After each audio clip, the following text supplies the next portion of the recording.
શ્રી વલ્લભાધીશ કી જય, ગિરિરાજ ધરણ કી જય, શ્યામ સુંદર શ્રી અમને શ્રી ગુસાઈજી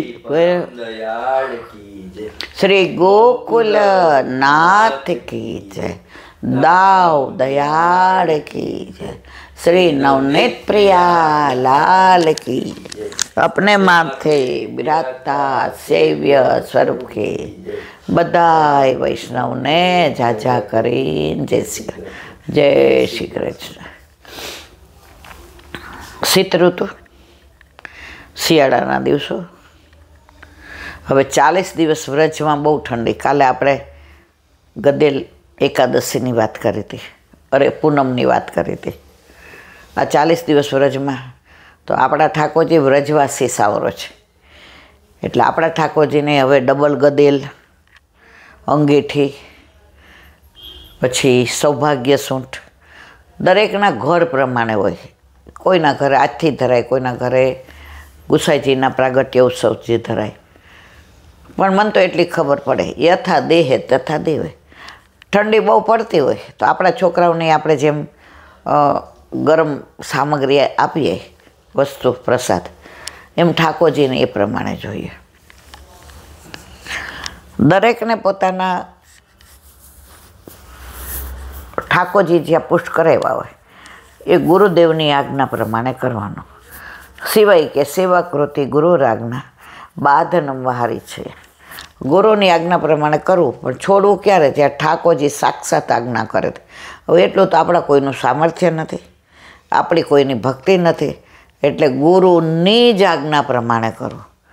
અને ગુરુમાં ક્યારેય દોષ ના જોવાય.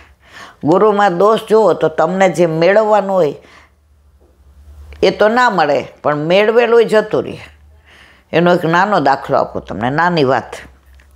આજે લૌકિક લીલા એટલે બહુ મોડું અંદર આવ્યા સત્સંગ કરવા, કારણ કે સંસારમાં રહીને શ્યામને ભજાય, સંસાર છોડીને ના ભજાય.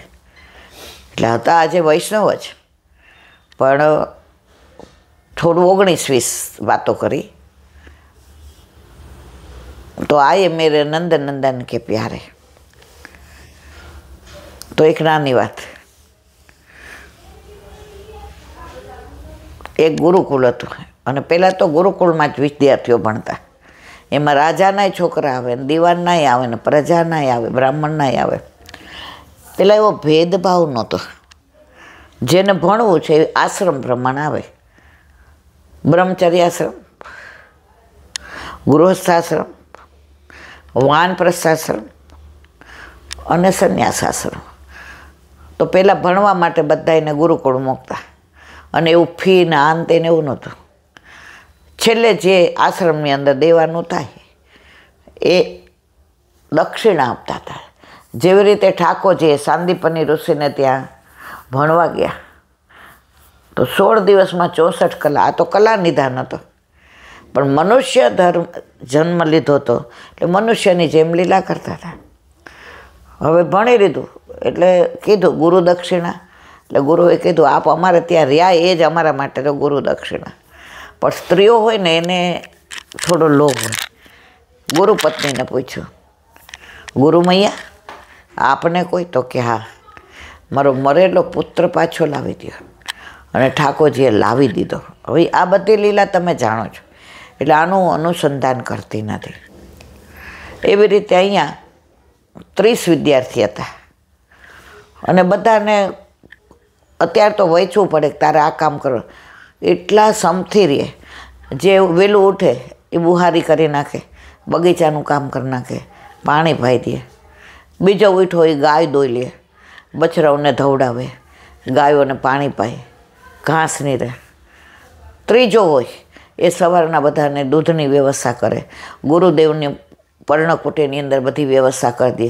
સૌથી પહેલાં ધરાવેલું દૂધ ગુરુદેવને આપે, અને પછી બધા લે. પછી બધા કસરત કરે, પ્રાર્થના કરે નાહી ધોઈને, અને પછી બધા ભણવા આવી જાય. 30 જણ રહેતા હતા, પણ એવું લાગે એક જ રણ રહે છે. એટલો બધો સમ. અને ગુરુદેવને સંતોષ હતો કે જેટલા મારા શિષ્ય છે એ બધાય ઠાકોરજીને વાલા છે અને ઠાકોરજી સિવાયના બીજા શેમાં રસ નથી. હવે રોજ રાતના સત્સંગ થાય તો એમાં ભાગવતનું વાંચન થાય. તો ઠાકોરજીની બાળ લીલાય આવે, પ્રેમ લીલાય આવે.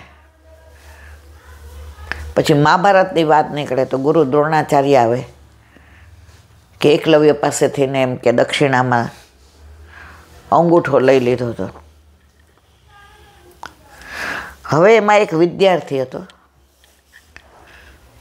એ બહુ હોશિયાર એ નહોતો અને બહુ ડફોડ એ નહોતો, મધ્યમ હતો. અને કામમાં એ બધાનું જુએ એમ કરે, પોતાની સ્વતંત્ર રીતે કોઈ સમજ ઓછી હતી. ઘણાને હોય. એના ઘરેથી ને સમાચાર આવ્યા કે 1 મહિના માટે થઈને અમારા દીકરાને ગુરુકુળમાંથી રજા આપવા મહેરબાની કરશો. એની બેનના લગ્ન છે. હવે એકને એક બેન છે એટલે 4 ફેરા ફરે. એમાં ભાઈનો એક ફેરો હોય, એ જવતલ હોમે એટલે બેની ફેરો ફરે. એટલે કે એના ભયલા વિના ના પાડે છે કરવાની. હવે ગુરુકુળનો નિયમ એવો કે એકવાર તમે ગુરુકુળમાં આવી ગયા પછી કોઈ લૌકિક પહેલાંમાં તમારાથી જવાય અવાય નહીં, કોઈ પ્રસંગમાં જવાય નહીં. બધા બહારના કોઈ એને સમાચાર કહે નહીં અને આ એવી અપેક્ષા રાખે નહીં. હવે ગુરુદેવ ઉપર ચિઠ્ઠી આવી કે આવું છે અને ઓચિંતાનું નક્કી થયું. હવે જો અમારો પ્રી પ્લાન હોય તો આવતા વર્ષે આને ભણવાનું પૂરું થાય તો અમે આવતા વર્ષે, પણ વેવાય વહેલા ખમવાની ના પાડે છે. એટલે ગુરુદેવે એના શિષ્યને બોલાવીને કીધું કે આ તારીખે લગ્ન છે, આ વાર, આ તિથિ, તારે ક્યારે જવું છે? એટલે શિષ્ય કેવા હોય, આપ રજા આપો ત્યારે. કેટલા દિવસ? આપ જેટલા દિવસની રજા આપો એટલા. અને આપ ના પાડો તો મારે નથી જવું, કારણ કે એટલું મારું ભણવાનું બગડે. ગુરુદેવ કે એ તો બધું હું જોઈ લઈશ. હવે તારા ઘરેથી સમાચાર આવ્યા છે અને તારી બેન સાથે તારા લોહીના સંબંધો છે, એટલે તું એમ કામ કર, પરમ દિવસે નીકળ, કારણ કે ચાલીને જતાય તને 4-5 દિવસ થશે. 4-5 દિવસ ત્યાં રહેજે અને આવતા 4-5 દિવસ એટલે 15 દિવસ તું જઈ આવ. તું આવીશ પછી તારું બધું. હવે થોડોક મારી જેવો ભાભળ ભૂતળો હતો એટલે 2 શિષ્યને કહ્યું કે તમે એની સાથે જાઓ, કારણ કે આને હજી દુનિયાદારીની બહુ ખબર પડતી નથી. એક રસાને બદલે બીજે વયા જાય, કે રસામાં કોઈ છેતરી જાય, કે કોઈ આના પર કાંઈ હુમલો કરે, કોઈ કે રસ્તે જતાં ક્યાંક સિંહ બી આવે, તમે આની ભેગા જાઓ. એટલે કે જેવી ગુરુદેવ આપની આજ્ઞા. હવે ટાઈમ આવ્યો એટલે ગુરુદેવે કહ્યું કે તમારા ઘરની સ્થિતિ એટલે કે જરાય નથી સારી, મને તમે થોડી મદદ અત્યારે કોઈ પાસે કરી દો તો હું કમાઈશ યાર, આપી દઈશ. એટલે ગુરુદેવે કહ્યું અહીંયા પૈસા તો હોય નહીં, અહીંયા હીરા મોતી ચાંદી ન હોય. એક કામ કર, આ 5 શેર અનાર લઈ જા, દ્રાક્ષ. તારી બેનના લગ્ન એવા ધામધૂમથી થશે ને કે દુનિયા યાદ રાખશે.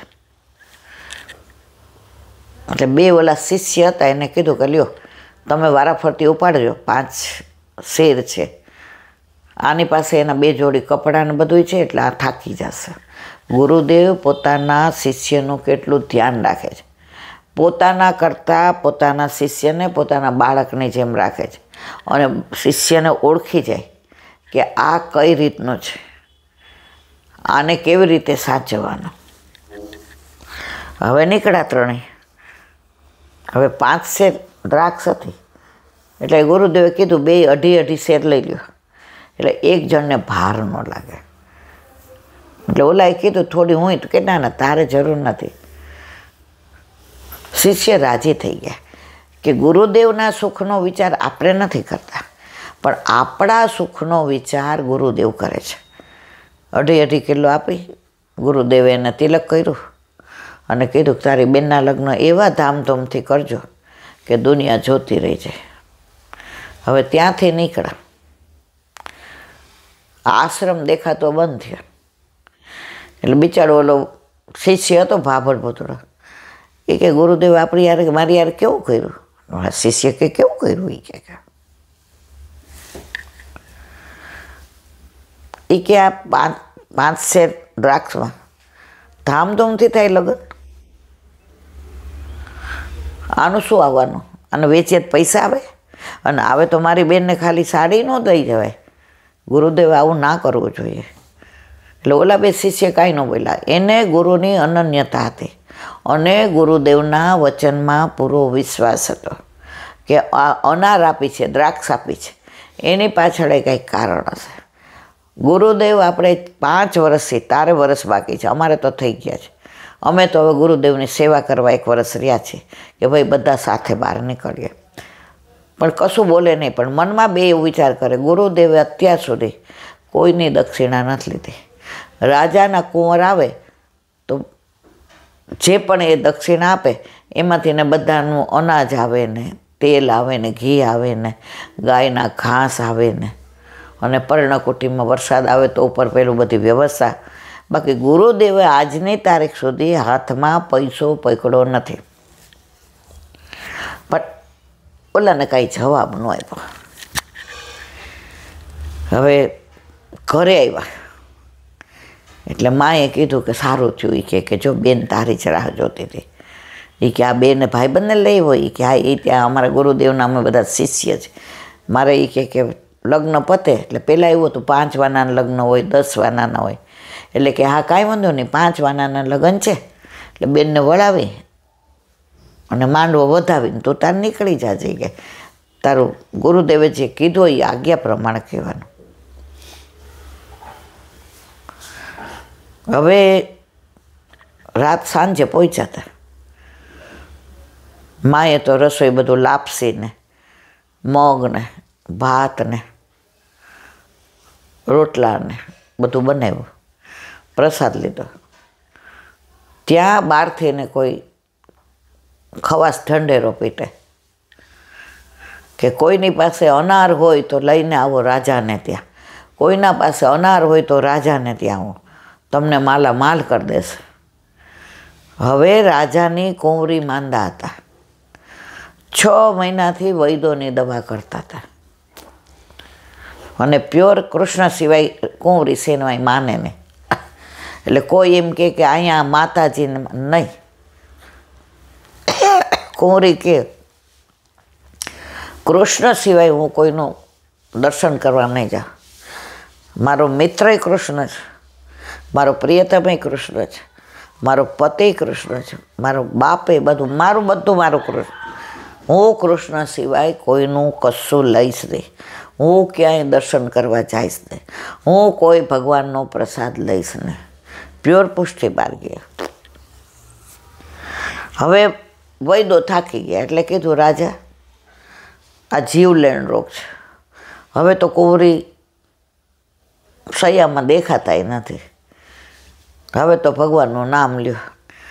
રાજાને કુંવર કરતાંય કુંવરી વાલા, કારણ કે બાપને દીકરી વાલી હોય ને એવો દીકરો ન હોય, અને માને દીકરો વાલો હોય એવી દીકરી ન હોય.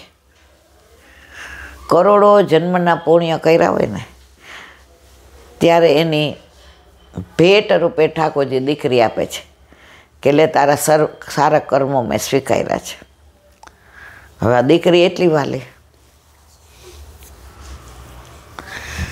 એટલે કુંવરી તો આંખો ખોલે, થોડું મગનું પાણી પાય કે જ્યુસ પાય કે સૂપ પાય, એ ઠાકોરજીને ધરાવેલું. એક વૈદ ગામડેથી ને જતા હતા તો રસ્તામાં આ રાત જોયું એટલે કે અહીંયા રાતવાસો કરીને સવારે નીકળી જાવ. એટલે પૂછ્યું કે અહીંયા કોઈ ઘર છે જ્યાં રાતવાસો? પહેલાંના જમાનામાં કુંભારનું ઘર, અત્યારે જેને પ્રજાપતિ કહીએ ને એને કુંભાર કહેતા હતા. એ માટલા ઘડે ને એટલા પવિત્ર હોય કે બધા જ ત્યાં રાતવાસો કરે. એટલે કીધું હા આવો આવો વૈદ મહારાજ, આવો આવો. વૈદના દેખાવ પરથી ખબર પડી ગઈ. એટલે રાતના વાળું કર્યું બધાએ, ગાયનું દૂધ રોટલા. રાતના બેઠા કે વૈદ મહારાજ ક્યાંથી આવો છે, કઈ બાજુ જવાનું? એ કે આવી રીતે વૈદ છું અને ઘણાના રોગ સાજા કર્યા, બધા રાજાઓ મને બોલાવે છે, પણ મેં સંસાર માંડ્યો નથી.